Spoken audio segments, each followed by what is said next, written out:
Welcome back to the channel. My name is Thomas Fletcher and I'm the host of the Military Social Work Network. If you're new to the channel, please do me a favor by smashing that like button, by subscribing to the channel, and by sharing this video with your social work colleagues and friends. The purpose of this channel is to create a community of hope and support where social workers can come for relevant news, information, and inspiration. Well, welcome back to Ask a Military Social Worker. Our first episode being filmed in 2026. So,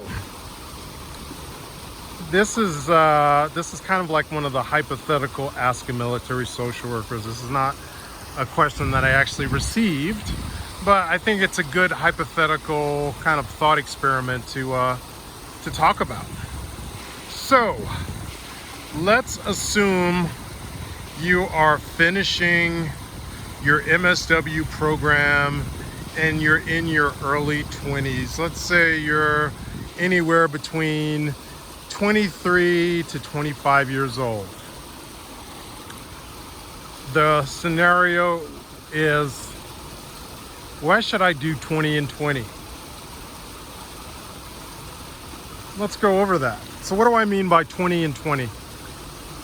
What I mean by 20 and 20 is joining the military, active duty. Let's say you're 25 and you're going to serve for 20 years as an active duty military social worker, and then you're going to retire at the age of 45. You're still relatively young, 45, you know. Let's assume you didn't sustain any major injuries, disabilities in the military. Although as a social worker, it's possible if you're serving in a combat zone. But let's say that you get out at 45 and you're relatively good shape, good health, and you want to continue practicing as a social worker. I mean, after retiring 20 years, you could go into private practice, but my argument is, why not do another 20 years in the Department of Veterans Affairs as a social worker at the VA?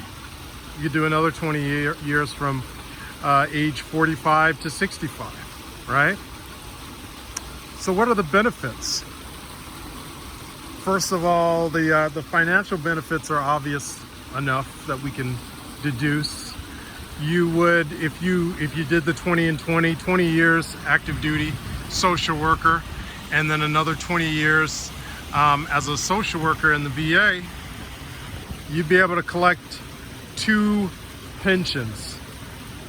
By the age of 65, you'd be walking away with two pensions, one from the military and one from the VA, right? Plus, serving as an active duty social worker from 25 to 45, you're gonna get a lot of great experience working with service members, whether you're working in the Navy, whether you're working in the Army, in the Air Force, whether you're working with Marines as a Navy social worker. You're gonna get a lot of great experience that you will be able to take with you to the Department of Veterans Affairs, right? And coming into the VA at 45 with 20 years of active duty experience, you're coming in with street creds with the veteran clients that it's hard to beat. You know, of course, veterans who come to the VA, they respect most of the providers that they come across. But when they find out that you're a veteran, that you served active duty, you know, whether it was in theater, whether it was on a base, you know, that's going to increase your street credibility. Plus, it's gonna give you the empathy and the understanding of what veterans have gone through when they were in the service, right?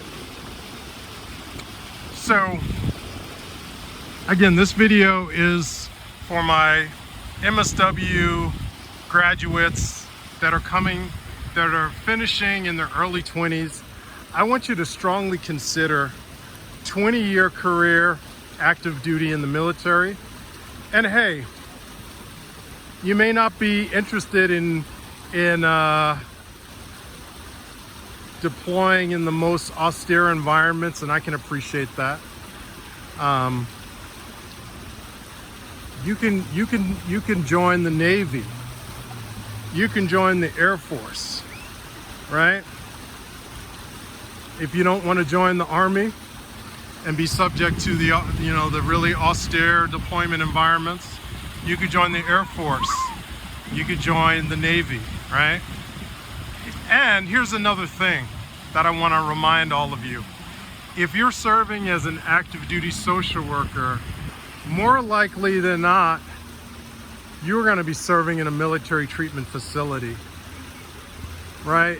So you may be able to do 20 years in a military treatment facility and never have to actually deploy into an austere environment.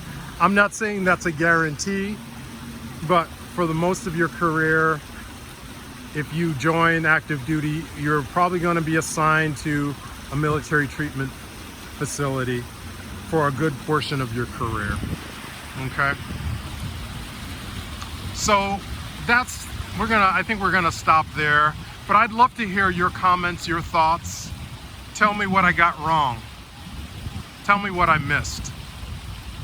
All right, and we're gonna continue these thought experiments.